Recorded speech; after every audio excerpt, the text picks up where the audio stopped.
त्या क्षीरसागरी तुमच्या चरणापाशी बसावं, तुमची चरण सेवा करावी, तुमचा शुभ आणि मंगलकार्याचा आशीर्वाद घ्यावा. हे नित्याचं कार्य करीत असताना आमचं मन एकसारखं समाधानी होतं. एवढंच नव्हे तर तुमच्या चरणाचे धुळीकण मस्तकी चर्चित करावे, तुमचा शुभ आणि मंगलकार्याचा आशीर्वाद घ्यावा.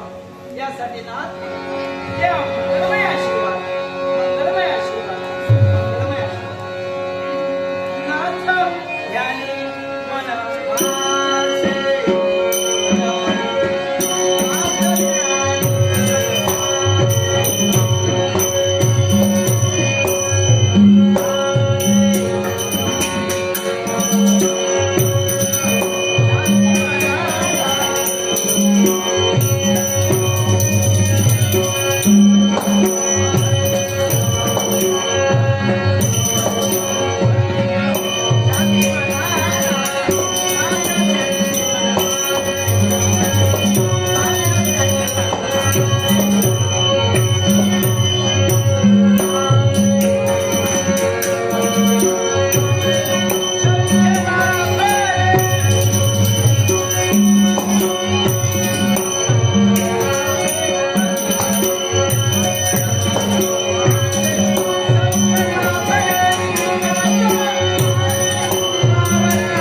दीन दया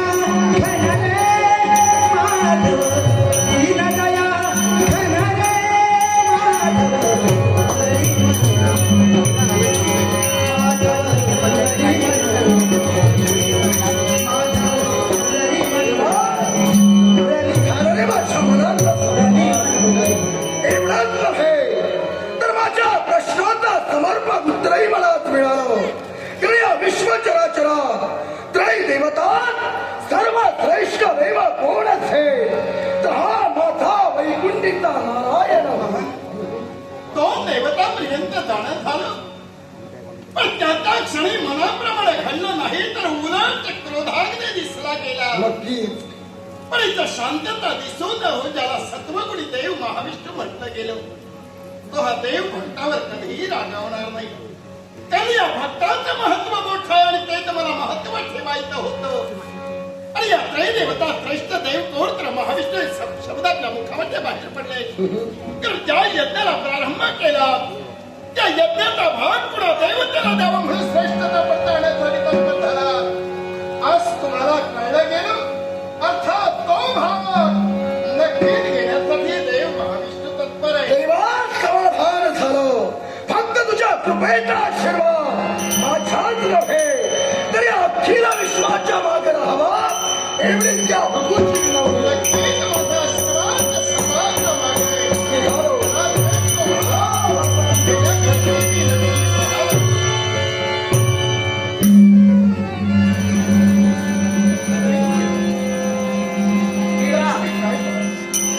निघून गेला. पण ज्या लक्ष्मीला अवस्थेत महाविष्णूला कधीही पाहिलं नाही, शांत शीतल मजबूत असणारी माझी लक्ष्मी आज एकसारखी क्रोध नजरेनं पाहू लागली.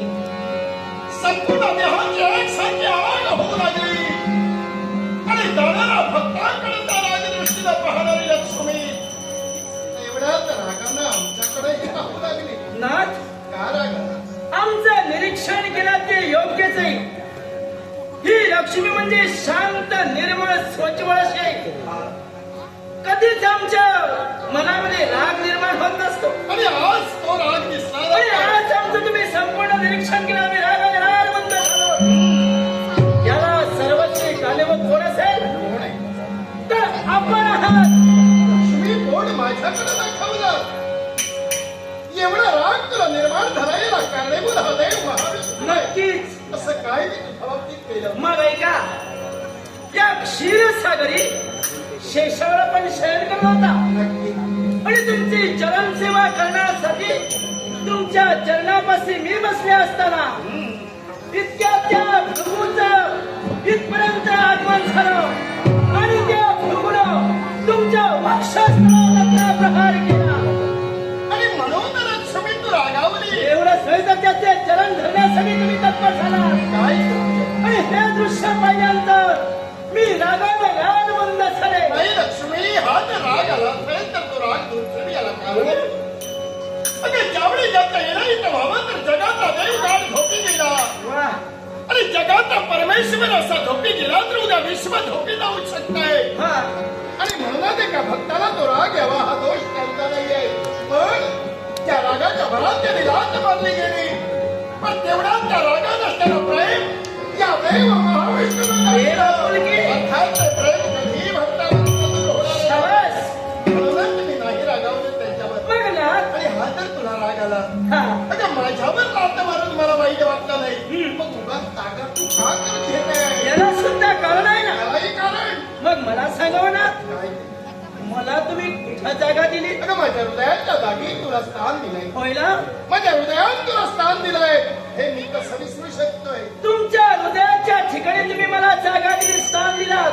मग मला सांगा, त्याच हृदयावर त्या भृगुराला प्राप्त केला, हा माझा अपमान नाही का? मी माझ्या हृदयात तुला जागा दिली बाप आहे, पण त्याने तुला प्रहार केला.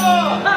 तो तू हृदयात माझ्या आहेस म्हणून नाही, तर जगाच्या देवाला उठवण्यासाठी त्याने तो लत्ता प्रहार केलाय. शाबास. मग का वाईट वाटून घेते? वाईट वाटून घेते, कारण तुमच्यावर त्याला लत्ता प्रहार केला.